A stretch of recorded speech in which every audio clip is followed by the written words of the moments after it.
এই দেখো এইটা, আর এই চিহ্নটা হচ্ছে কোন দড়ির, যার কারণে দীপেনের মৃত্যু হয়েছে। তার মানে দীপেনের মৃত্যু গলায় দড়ি দিয়ে টানার কারণে হয়েছে। কিন্তু যদি ইরা খুন না করে তাহলে ইরা কোথায়? আচ্ছা, এমনটা নয় তো যে ওকেও কোনো ক্ষতি করা হয়েছে? স্যার, একটা কথা কিছুতেই মাথায় ঢুকছে না। যদি ইরা এই খুনটা না করে থাকে তাহলে করলো কে? এই খুন হয়তো ইরার বাড়ির লোকেদের মধ্যেই কেউ করেছে। আর তাছাড়া দীপেনের উপস্থিতি ওরা পছন্দ করেনি। হতে পারে দীপেনের কারণে বিয়েতে কোনো বাধা আসবে, সেই জন্য দীপেনকে খুন করে দিয়েছে।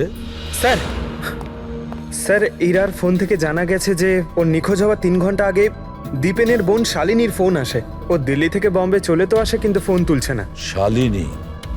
শালিনীর ফোন ট্র্যাক করো, দেখা তো যাক ও এখন কোথায় আছে। আর বাকি রইল ওই সোনালি সুতো,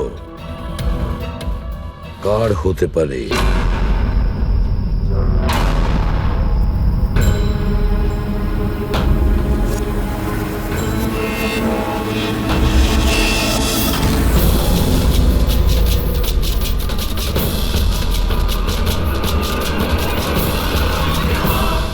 কার্তিক বাবা, তোমার বোনের বিয়ের প্রস্তুতি চলছে, কোনো বিষয় কোনো ধরনের যেন খামতি না থাকে। আরে তুমি কোনো টেনশন নিও না, আমি আছি তো, করে নেব।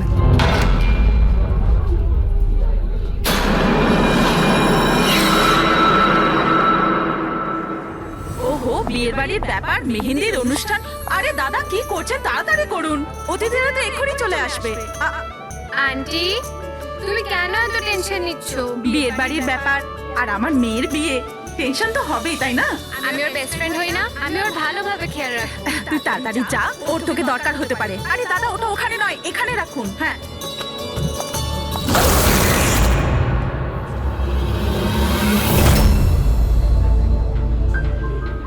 ইরা, কোথায় হারিয়ে গেছিস? হ্যাঁ, চল, অনেক কাজ বাকি।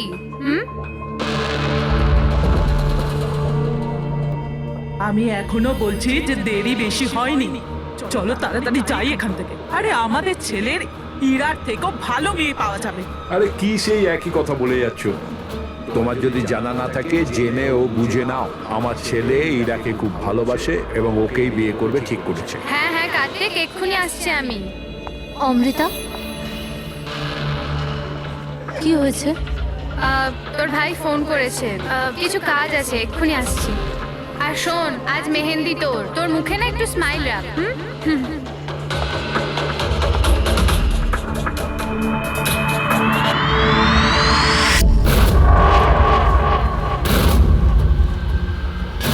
আচ্ছা, ওই সব বক্সেস গুলো রেখে দেবে আর লাইটের সেটআপটাও চেক করে নেবে।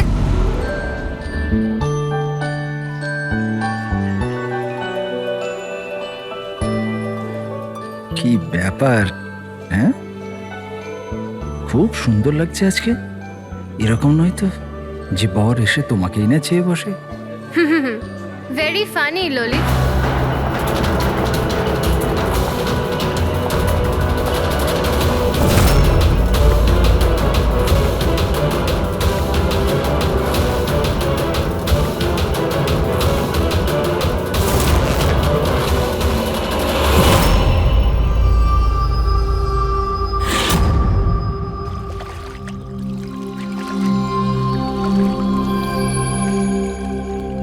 রিসর্ট কি বন্ধ হয়ে গেল? এর দেখভালের পুরো দায়িত্ব আমার ঘাড়ে এসে গেল। আর মালিকের এইটুকু বুদ্ধি তো থাকাই দরকার না? এত বড় রিসর্ট একলা মানুষ কি করে পরিষ্কার রাখবে? এই সুইমিং পুলটা একেবারে নোংরায় ভরে গেছে। যতই পরিষ্কার করো না কেন, 2 দিন অন্তর ঠিক নোংরা হয়ে যায়, প্রতি 2 দিন অন্তর। আরে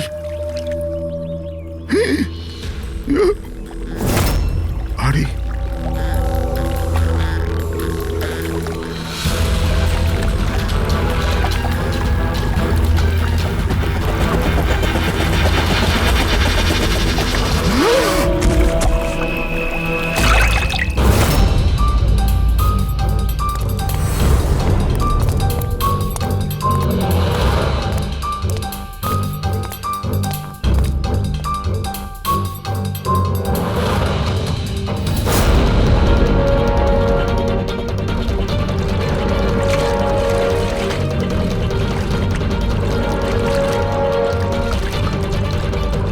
দেখো বাবলু, তুমি যদি কিছু না করে থাকো তাহলে ভয় পাওয়ার কোনো প্রয়োজন নেই। সিআইডি নির্দোষদের কখনো শাস্তি দেয় না, বুঝেছো?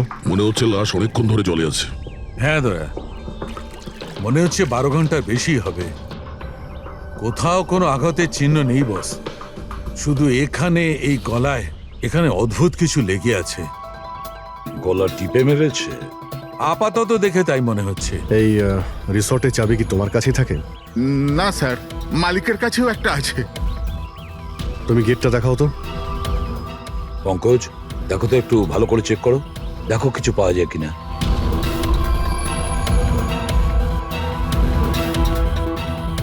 উল্টে দাও, উল্টে।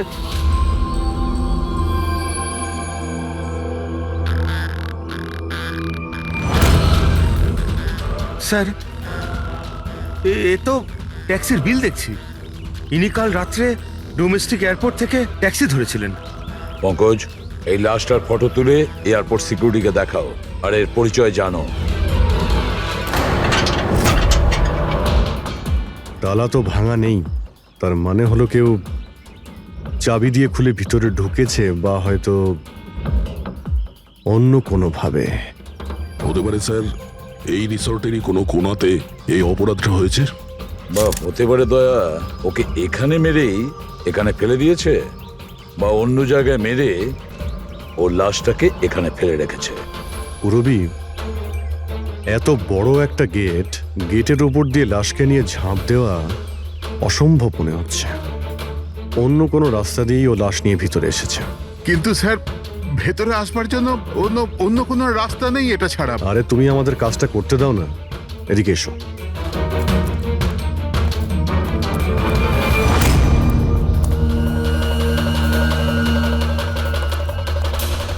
এই দেখো পুরবি, এখানে দেওয়াল ভাঙা রয়েছে, নিশ্চয়ই এখান দিয়ে এসেছিল এই খুনি। তাহলে তো স্যার এখান থেকে কোনো সূত্র পাওয়া যেতে পারে।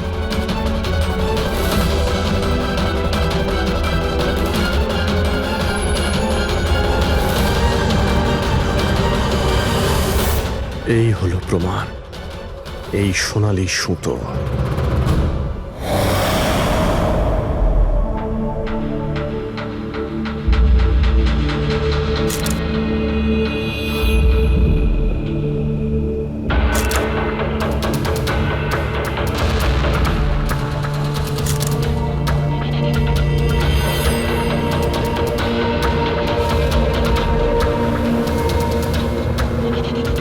আশ্চর্য ব্যাপার, একটা অদ্ভুত জিনিস লেগে আছে এর গলার উপরে।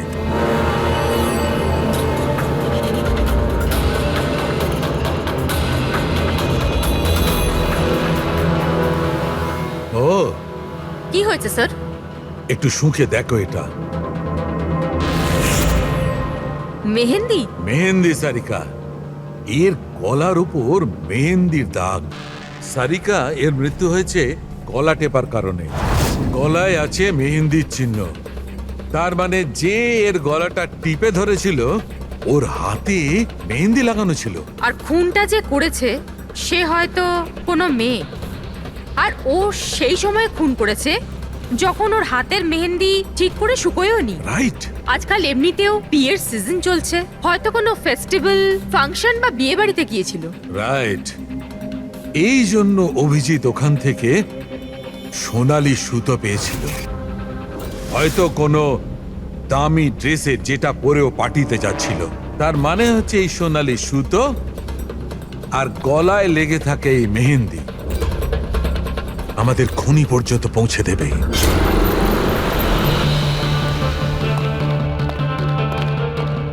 স্যার, এ হলো প্রীতি, শহরের খুব নামকরা মেহেন্দি এক্সপার্ট। দেখো মা, আমি চাই যে তুমি লাশটাকে দেখো আর এর গলায় যে মেহেন্দি লেগে আছে, যার দাগটা আমরা দেখতে পাচ্ছি, সেটার ব্যাপারে আমাদের ইনফরমেশন দাও। ডোন্ট ওয়ারি, ভয় পাবার কিচ্ছু নেই, আমরা সবাই এখানে আছি। ম্যাডাম, একজন খুনি বাইরে ঘুরে বেড়াচ্ছে, আপনি একটু সাহস করুন প্লিজ। আসুন। আমার মনে হচ্ছে কোনো মেহেন্দি পরা হাত এর গলাটা টিপেছিল। ভালো করে দেখুন একটু। আর কিছু মেহেন্দি ভিকটিমের চুলেও লেগে রয়েছে, মাথার পেছন দিকে।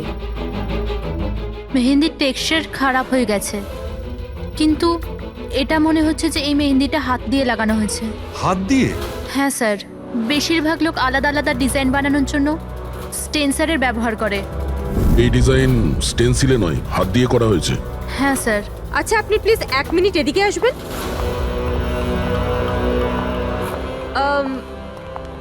আপনি এই মেহেন্দি সম্পর্কে আর কিছু বলতে পারবেন? মানে এটা কোন কোম্পানির, কতটা পুরনো, কোথা থেকে এসেছে, এনিথিং যা জানেন। স্যার, মেহেন্দির কালার, টেক্সচার আর স্মেল থেকে মনে হচ্ছে এই মেহেন্দিটা কোনো কমার্শিয়াল কোম্পানির নয়। এটা নিশ্চয়ই কেউ বাড়িতেই বানিয়েছে। তার মানে লোকেরা সাধারণত বাড়িতে তৈরি মেহেন্দি ব্যবহার করে, তাই তো? হ্যাঁ স্যার, কারণ ওটা কেমিক্যাল ফ্রি থাকে।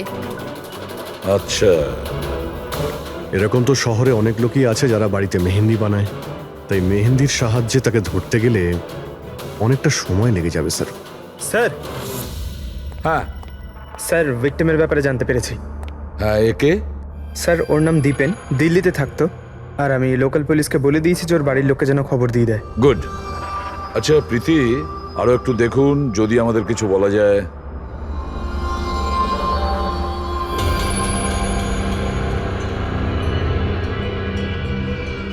এক মিনিট স্যার। স্যার, মেহেন্দির ডিজাইন থেকে আর একটা কথা বোঝা যাচ্ছে। সেটা কি? স্যার, ওই মেয়েটার ব্যাপারে, যার মেহেন্দি এর ঘাড়ে লেগেছে। ওই মেয়েটার বিয়ে এমন একটা ছেলের সাথে হচ্ছিল যার নাম আর দিয়ে শুরু হয়। আর লেটার দিয়ে শুরু? সেটা কিভাবে জানা গেল? বেশিরভাগ নতুন বউ যখন মেহেন্দি লাগায় তো নিজের স্বামীর ইনিশিয়াল লেটার হাতে লেখায়। তো স্যার, এটা সেই ইনিশিয়াল লেটার। হ্যাঁ বস, উল্টো আর লেখা আছে। আর তাহলে আমাদের খোঁজ নিতে হবে এই সপ্তাহে এই শহরে কটা বিয়ে হয়েছে আর কটা বিয়ে হতে চলেছে যেখানে পাত্রের নাম আর দিয়ে শুরু।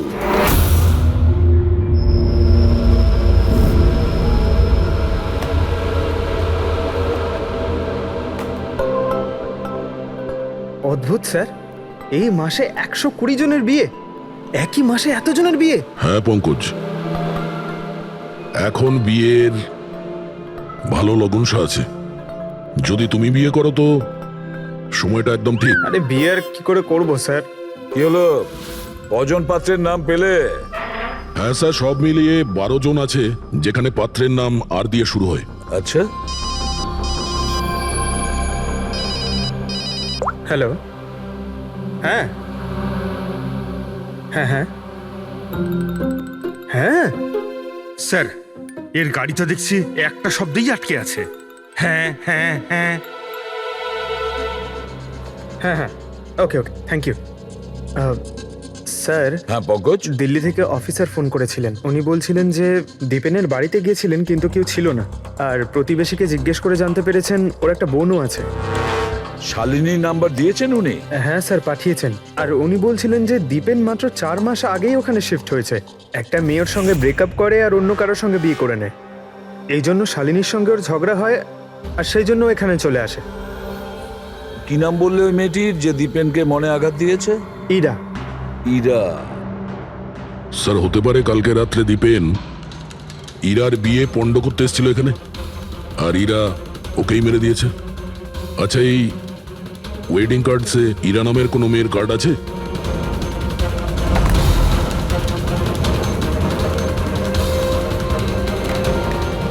হ্যাঁ স্যার,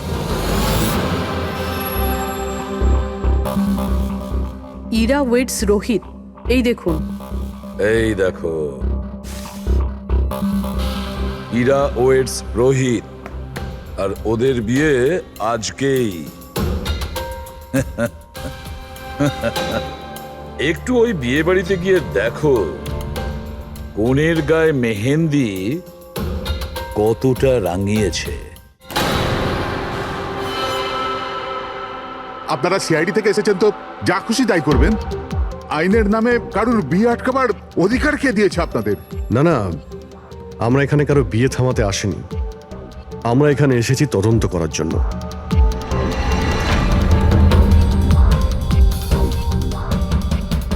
কিন্তু স্যার আপনাদের এই তদন্ত আমার বোনের বিয়ের পরেও তো করতে পারেন।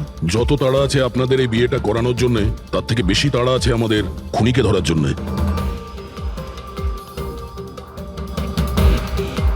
একে চেনেন আপনারা?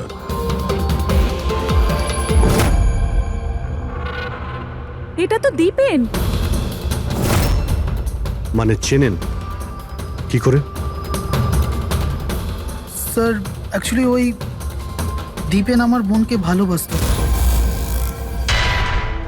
কিন্তু কিছুদিন আগে ওদের ব্রেকআপ হয়ে যায়।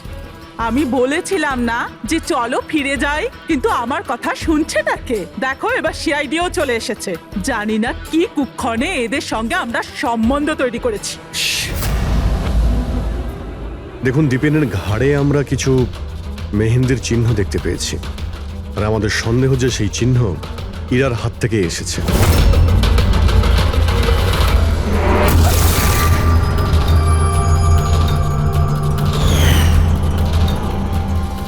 পুরবি একবার দেখে নাও তো। ইরা একবার একটু ওঠো তো। ম্যাডাম কি করছেন আপনি? এখনো তোমার বউ নয়, ও এখন একজন সাসপেক্ট। আমাদের সন্দেহের তালিকায় আছে। আমাদের সন্দেহ যে দীপেনকে খুন করেছে। ইরা এসব কি বলছে? মানে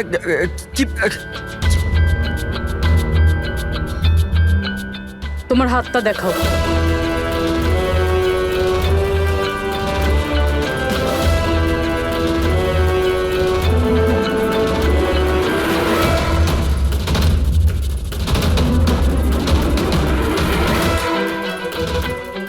স্যার এর মেহেন্দি তো একদম ঠিক আছে। আরে তাহলে দীপেনের গলায় যে মেহেন্দির দাগ ছিল সেটা কার হাতের ছিল? পুরবি তুমি ওর ঘুমটাটা একবার তোলো। স্যার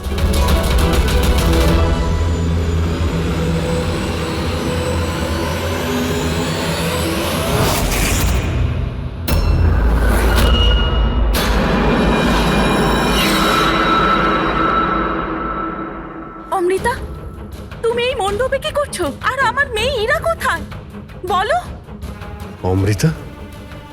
এ কে? এ আমার মেয়ের বন্ধু হয়। ও, মণ্ডপ থেকে তাহলে কোণে উধাও, আর কোণের জায়গাতে তার বান্ধবী বিয়ে করছে। এসব কি হচ্ছে এখানে? হ্যাঁ স্যার ওই আসলে কাল রাতে। আরে ফ্লার্ট কে করছে রে ভাই?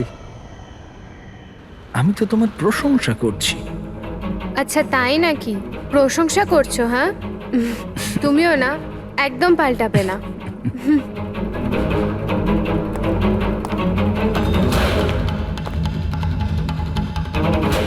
এই লোকটা কি জ্বালা। অমৃতা, অমৃতা শোনো। কার্তিক কি হলো? ওই আমি এক্ষুনি দীপেনকে দেখলাম, ও ইরাকে টেনে নিয়ে যাচ্ছিল। দীপেন? হ্যাঁ। ওর এত সাহস কোথায়? ওইদিকে চলো।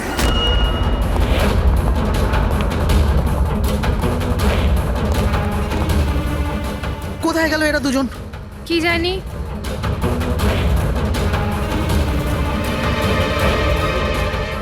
এটা তো ইরার ফোন। পাওয়া যায়নি ওকে? না স্যার, ওদের পাইনি। তো দীপেন এখানে এসেছিল আর ইরাকে জোর করে নিয়ে গেছে, কিডন্যাপ করে। স্যার কিডন্যাপ তো বলা যায় না, কিন্তু কিডন্যাপ বলা যাচ্ছে না মানে? ওই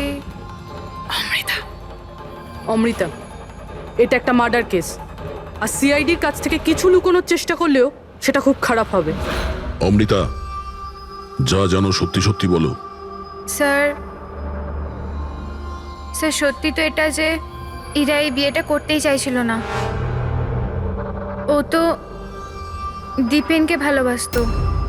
ও তো শুধু বাড়ির লোকেদের চাপে পড়েও এই বিয়ের জন্য রাজি হয়েছিল। অমৃতা চুপ করো। আমি তো আগে থেকেই জানতাম এরা হলো 420। আর কি কি রহস্য রয়েছে যা এখনো সামনে আসতে চলেছে? এখানেই বলবেন নাকি সিআইডি ব্যুরোতে গিয়ে চা খেতে ইচ্ছে করছে? হ্যাঁ স্যার, ব্যাপারটা হলো গত কমাস ধরে আমার ব্যবসা ঠিকঠাক চলছে না। আমার প্রচুর লোকসান হয়ে যাচ্ছিল। সুশীল বাবু আমার বিজনেসটাকে স্টেবল করবার জন্য প্রচুর সাহায্য করেছে। তো নিজের মেয়ের বিয়ের ডিল করেছিলেন আপনি, যাতে আপনার ডুবে যাওয়া বিজনেসটা আবার ভালো মতো দাঁড়িয়ে যায় কি? তাই ইরা উধাও হয়ে যাওয়ার পর অমৃতাকে এই মণ্ডপে বসিয়েছেন, যাতে কোনোভাবেই এই বিয়েটা না আটকায়। বাহ! আর অমৃতা, তুমি এই পুরো ষড়যন্ত্রে এত সহজেই যোগদান করলে? আমি এসব কিছুই জানতাম না। আমাকে তো কার্তিক বলেছিল যতক্ষণ ইরাকে পাওয়া যাচ্ছে না আমি এখানে বসে থাকি। এখনই তো 7 পাক হতো, তারপর বিয়েও করে নিতে আমাকে ঠকিয়ে।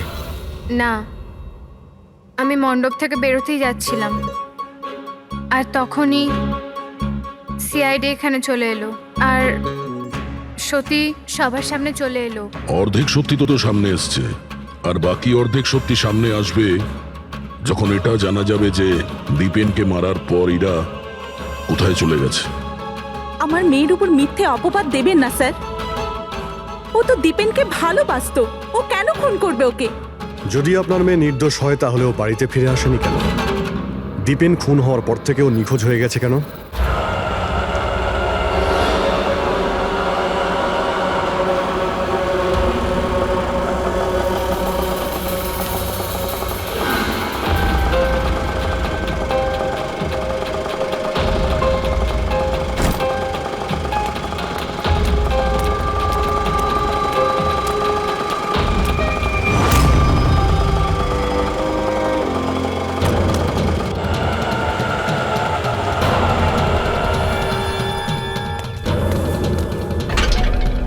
তালা?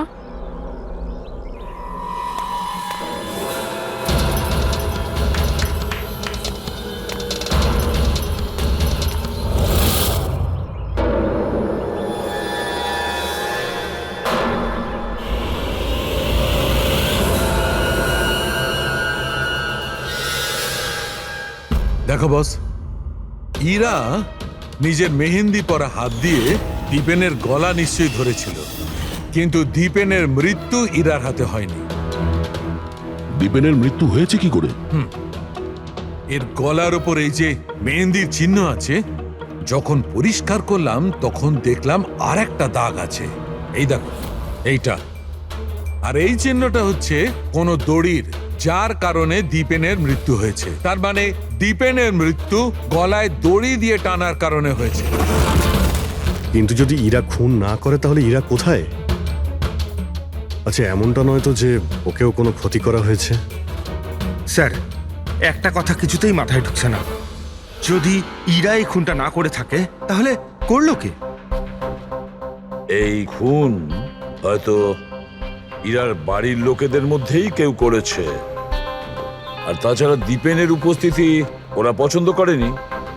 হতে পারে দীপেনের কারণে বিয়েতে কোনো বাধা আসবে, সেই জন্য দীপেনকে খুন করে দিয়েছে।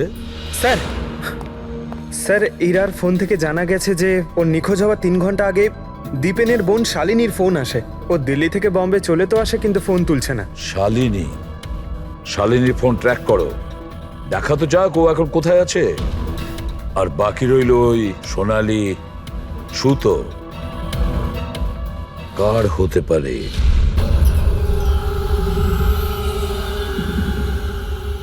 আমাকে আপনারা বলবেন এসবের মানেটা কি? আর আপনারা এই মেহেন্দি অনুষ্ঠানের জামা কাপড়গুলো এনেছেন কেন? দেখুন, আমরা কিছু সোনালি সুতো পেয়েছি ক্রাইম সিন থেকে, আর ওই সোনালি রঙের সুতো যার কাপড়ের সঙ্গে ম্যাচ হয়ে যাবে, খুনি সেই। ইরাকে সন্দেহ করছিলেন, কি ওই সন্দেহ দূর হয়ে গেছে? হ্যাঁ, আপাতত তো ধরে নিন যে ওই সন্দেহটা দূর হয়ে গেছে, কারণ দীপেনের মৃত্যু দড়ি দিয়ে শ্বাসরোধ করে হয়েছে, ওই মেহেন্দি লাগানো হাতে নয়। তার মানে আপনাদের এটা মনে হচ্ছে যে খুনি আমাদের মধ্যে থেকে কেউ বোধহয় করেছে? কারেক্ট। এখন শুধু সেটাই দেখতে হবে যে ওই সোনালি রঙের সুতো কার কাপড়ের সঙ্গে ম্যাচ করে। আশ্চর্য, রেশমের ছোট ছোট টুকরো থেকে আপনারা এত বড় একটা সিদ্ধান্ত নেবেন, জানি না ওই টুকরোটা ম্যাচ করবে কিনা। অদ্ভুত কথা তো আপনি বলছেন রাজন বাবু। আপনার হঠাৎ খুব অসুবিধা হচ্ছে? উল্টে আপনার খুশি হওয়ার কথা যে আমরা আপনার মেয়েকে এবারে সন্দেহ করিনি।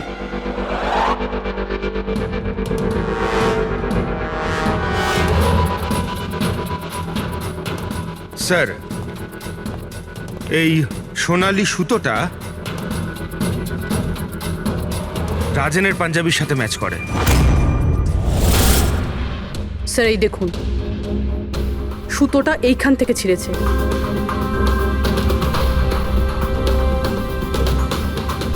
আমি বলছি আপনাদের, ওই রাতে আমি দেখেছিলাম দীপেন আর ইরাকে একসাথে। তুমি কেন বুঝতে পারছো না? আমি তোমাকে ছেড়ে বাঁচতে পারবো না, আমি বাঁচতে। আর তুমি আমাকে ছাড়া অন্য কাউকে কি করে বিয়ে করছো? যখন আমি নিচে পৌঁছলাম তো ওরা দুজন চলে গিয়েছিল, আর দীপেনের ঠিকানা ইরার পুরনো চিঠি থেকে আমি পেলাম। তারপরে আমরা ওর পুরনো বাড়িতে গেলাম।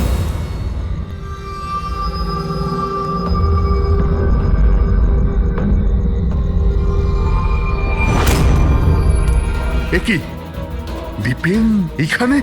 ইরা ইরা ইরা ইরা ইরা ইরা মা,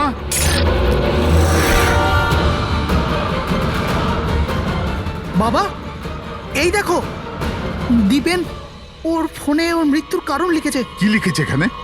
ইরা কে ছাড়া না আমার জীবনের কোনো মানে আছে না লক্ষ্য।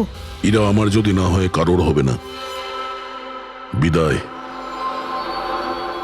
ও যদি আমার না হয় তাহলে কারোরই হবে না। আচ্ছা, এমনটা নয় তো যে দীপেন মারা যাওয়ার আগে ইরাকে কোনো ক্ষতি করে দিয়েছে?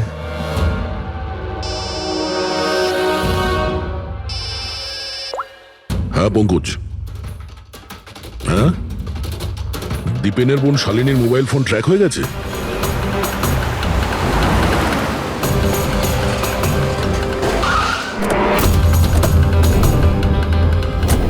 শালিনীর মোবাইল ফোনের নেটওয়ার্ক অনুযায়ী ও তো সকালেই এসে গেছে এখানে। হ্যাঁ, কিন্তু আমাদের ফোন তুলছে না কেন?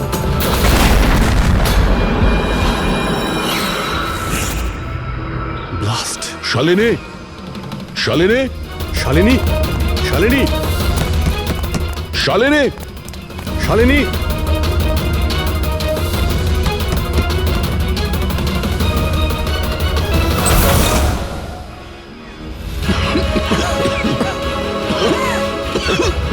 শালিনী, শালিনী,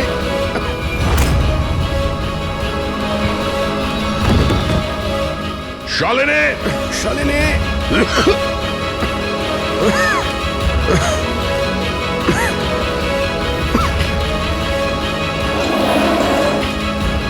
অভিজিৎ,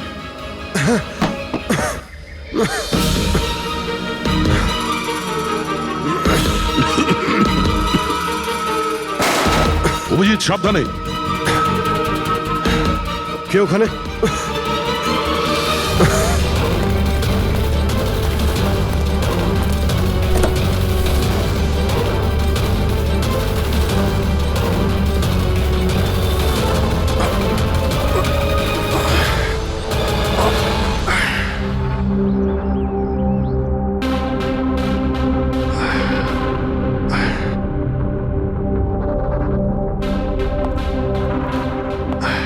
হ্যাঁ অভিজিৎ, দয়া, এবার চোখ ঠিক আছে? হ্যাঁ স্যার, ঠিক আছে।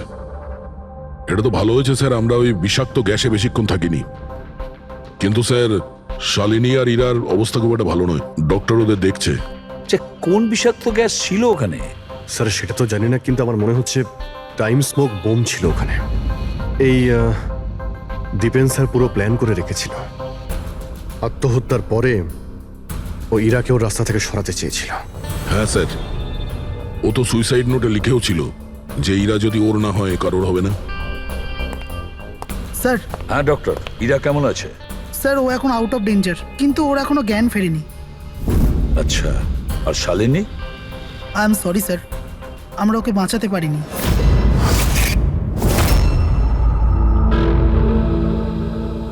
স্যার, স্যার এই দীপেন শুধু নিজের প্রাণ নেয়নি, বরং বরং ওর বোনের মৃত্যুরও কারণ হয়েছে। সেটাই তো। হ্যাঁ শালুকে বলো। আচ্ছা ঠিক আছে, আমরা আসছি। কি হয়েছে স্যার? শালুকে বলছিল দীপেন আত্মহত্যা করেনি।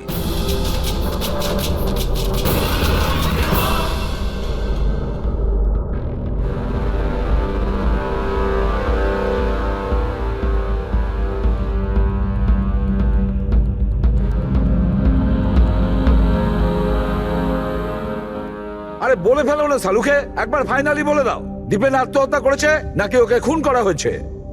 বস, আমি জানি যে তোমরা খুবই বিরক্ত হচ্ছ।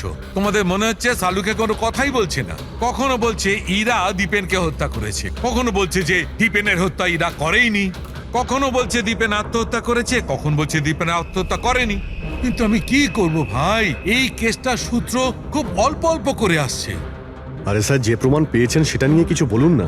দেখো বস, যখন কোনো মানুষকে ফাঁসির দড়িতে ঝোলানো হয় আর যখন দড়িটায় টান পড়ে তখন ওর শ্বাস বন্ধ হতে থাকে, আর তখন সে শ্বাস নেওয়ার জন্য ছটফট করে, তার ঘাড়টা নড়তে থাকে, আর ঘাড় নড়ার কারণে ফাঁসটা চেপে বসে, আর ওর ঘাড়ের ঠিক পেছন দিকে ওই ফাঁসির দড়ির গিঁটের চিহ্নটা দেখা যায়।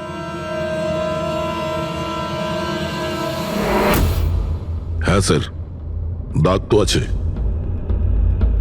আর স্যার, এর ঘাটটা এইভাবে হেলে রয়েছে কেন? এটা কিসের জন্য? হ্যাঁ, এর ঘাড়টা হেলে আছে কারণ এ আগেই মারা গেছে। যদি একজন মৃত ব্যক্তিতে ফাঁসিতে ঝুলিয়ে দেওয়া হয় তবে ও শ্বাস নেওয়ার জন্য ছটফট করবে না, আর সেই জন্যে ওর ঘাড়ের পেছনে গিঁটের চিহ্নটা পাওয়া যাবে না। না, এর পিছনে তো কোনো চিহ্ন নেই। কারণ ঘাড়টা গিঁটের সংস্পর্শে আসেইনি। তুমি নতুন কি আর বললে? আমরা কি এগুলো জানি না? দেখো চালুকে, তুমি শুধু এটা বলো, দীপেনের ঘাড়ের পিছনে ফাঁসির দড়ির গিঁট আছে, হ্যাঁ কিংবা না? দীপেনের ঘাড়ের পেছনে দড়ির গিঁটের চিহ্ন নেই।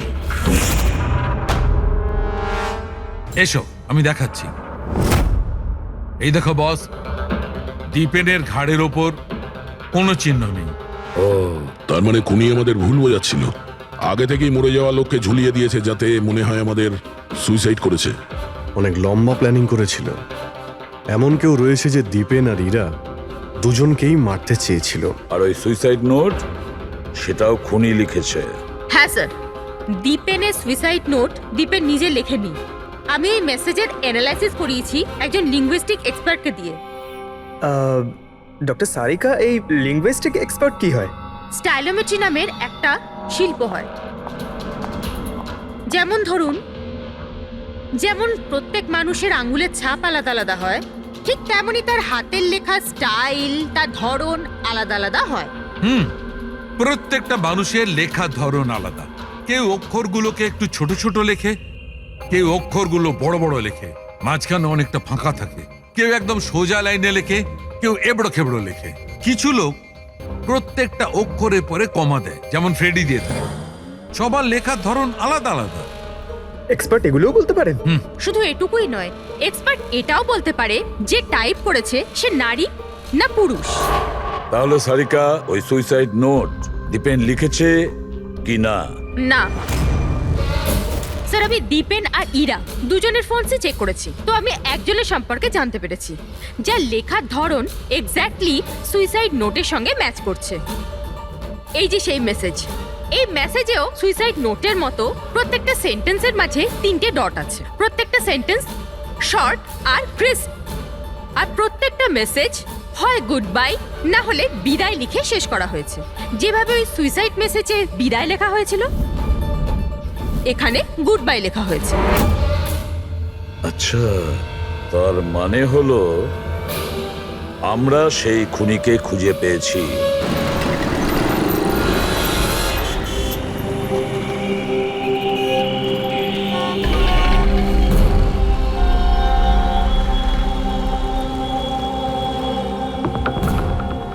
হ্যাঁ, হুমকি দিচ্ছি, কি করবি তুই? সিআইডির সামনে কাউকে হুমকি দেওয়া ভালো কথা নয়। কিন্তু আমি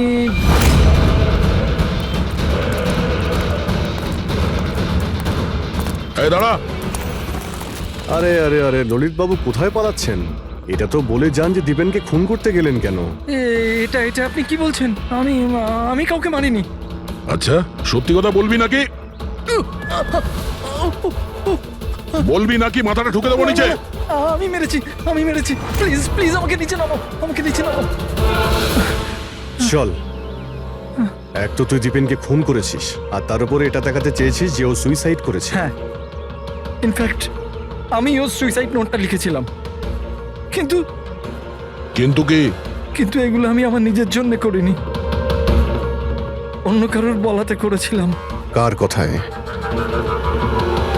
ডাক্তারবাবু, আমার মেয়ের জ্ঞান কখন ফিরবে? ভয় পাওয়ার কিছু নেই, খুব তাড়াতাড়ি জ্ঞান ফিরে যাবে।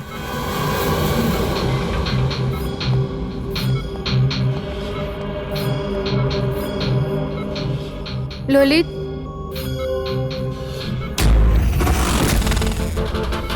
তোমার হাতে হাত করা কেন লাগানো আছে? আসামির হাতে হাত করা থাকবে না তো কি থাকবে বলুন তো?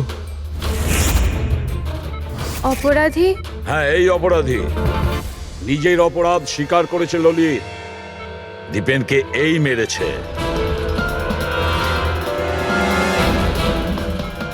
ললিত, এনারা সবাই কি বলছেন আর তুমি কেন করলে এইসব? দেখলেন স্যার, অবাক হওয়ার কি সুন্দর অ্যাক্টিং করছে এরা। যেখানে সত্যি এটাই যে ললিতকে খুন করতে বলার আসল অপরাধী এখানে এই রুমে উপস্থিত আছে। হ্যাঁ, এটা আপনি কি বলছেন? এখানে আমার মেয়ে জীবন মৃত্যুর সঙ্গে লড়াই করছে আর আপনি উল্টে আমাদেরই দোষী করছেন। না, এই জীবন আর মৃত্যুর মাঝখানে ঝুলছে না, এ সত্যি আর মিথ্যের মধ্যে ঝুলছে। ও জ্ঞান হারায়নি, সব ড্রামা করছে। কি?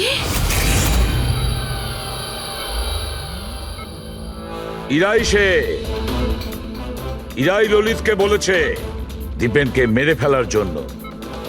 এই কি সব কথা বলছেন আপনারা? অবস্থা দেখুন এর। আপনাদের মনে হয় যে এ জেনে শুনে বিষের কন্ট্যাক্টে গেছে? স্যার, ইঞ্জেকশন লাগিয়ে দিই? হ্যাঁ হ্যাঁ, নিশ্চয়ই, তাড়াতাড়ি। এটা কিসের ইঞ্জেকশন লাগাচ্ছেন আপনারা? সত্যি কথা বলার, এই ইনজেকশনে একটা কেমিক্যাল আছে যেটা শরীরে যেতেই মানুষ সত্যি কথা বলতে শুরু করে।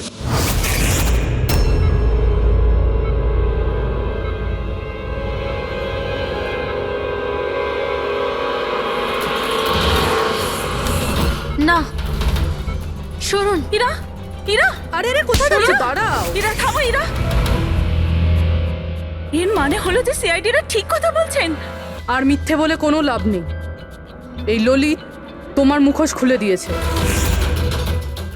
এটা কি করলে ললিত? নিজে ফাঁসছিলে তার সাথে সাথে আমাকেও ফাঁসিয়ে দিলে।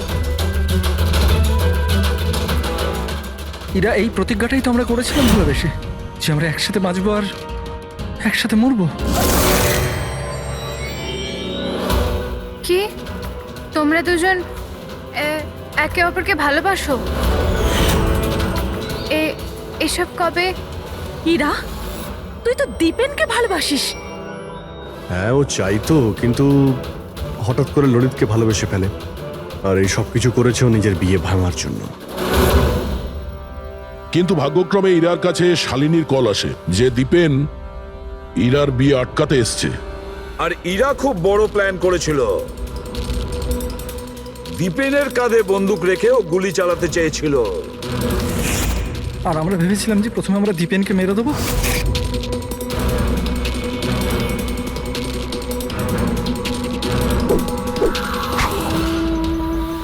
আর অনেক দূরে গিয়ে তোমরা ঘর বাঁধবে, কিন্তু ভুলে গিয়েছিলে তোমরা যে অন্যায়ের পথে কখনো সাফল্য আসে না। বুঝেছো?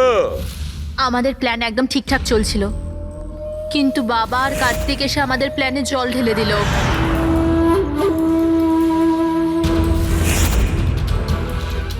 আর তারপর আমাদের একটা নতুন প্ল্যান বানাতে হলো। আর ওই নতুন প্ল্যানেও আমার মরার অ্যাঙ্গেলটা ছিলই। বোমের ব্যবস্থা হয়ে গেছে। তুমি বোম ঠিক করে চেক করেছো তো? হ্যাঁ হ্যাঁ, করে নিয়েছি। কিছুক্ষণের মধ্যে বোম ফেটে যাবে। আর লাশের বন্দোবস্ত করেছো? হ্যাঁ, অসুবিধা ছিল, কিন্তু কিছু টাকা দিয়ে ওই লাশটাও পেয়ে গেছি। ব্যাস, তাহলে হয়ে গেছে কাজ। আমি লাশকে আমার নিজের জামা কাপড় পরিয়ে দেবো, আর যখনই বোম ফাটবে তখন সবার মনে হবে যে দীপেনের সাথে সাথে আমিও মরে গেছি। আচ্ছা, আমি বোমটা চেক করেছি। ওকে,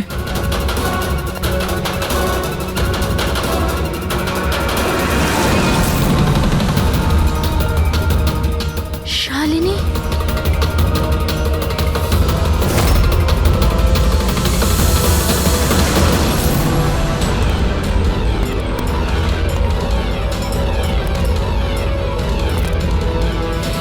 আর সেই কারণে তুমি শালিনীকে মেরে ফেলেছো। তো আর কি করতাম? সব দেখে নিয়েছিল, কোনো উপায় ছিল না। কিন্তু একটা কথা বোঝা গেল না, যে ওই বিষাক্ত গ্যাস ব্যবহার করেছিলে কেন? বিষাক্ত গ্যাস দিয়ে তো মুখ বদলে যাবে না ওই মর্গের মৃত লাশটার? হ্যাঁ, তাহলে তুমি এটা কি করে ভাবলে যে আমরা ওটাকে তোমার লাশ ভাববো? আমরা বিষাক্ত গ্যাস ব্যবহার করতে চাইনি, আমরা ওই বাড়িটাকে বোম দিয়ে ওড়াতে চেয়েছিলাম। কিন্তু এই ললিত ভুল করে কি বোম নিয়ে এসেছিল যেটা ফাটলোই না, ফুস হয়ে গেল। আর এর আগে আমরা আর একটা বোমের ব্যবস্থা করতাম, আপনাদের গাড়ি আসার আওয়াজ আমরা শুনতে পেলাম, তখন আমাদের প্ল্যানটা চেঞ্জ করতে হলো। আর ও আমাকে ওখানেই বেঁধে চলে গেল, যাতে সবার মনে হয় যে অপরাধ আমি করিনি, আমার সাথেই হয়েছে। আর তারপর আমি বাড়ির অন্য একটা দিকে গিয়ে লুকিয়ে পড়লাম, যেখানে কোনো গ্যাস ছিল না। আর তারপর আমি ওখান থেকে প্রাণ বাঁচিয়ে পালালাম। আমরা এটা চাইছিলাম যে আপনাদের যাতে মনে হয় এই সমস্ত কাজকর্ম দীপেন করেছে। ও নিজে তো আত্মহত্যা করে নিল, কিন্তু ইরাকে মারতে অসফল হয়েছিল। নিজেদের জীবনটাকে সুন্দর করবার জন্যে একটা নয়, দুটো নয়, তিনটে প্ল্যান করেছিলে তোমরা, আর দুটো নিরীহ লোকের প্রাণও নিয়েছো তোমরা। এবার জেলের গড়াদের পেছনে পৌঁছতে পৌঁছতে প্ল্যান তৈরি করো ফাঁসি থেকে নিষ্কৃতি পাওয়ার জন্য।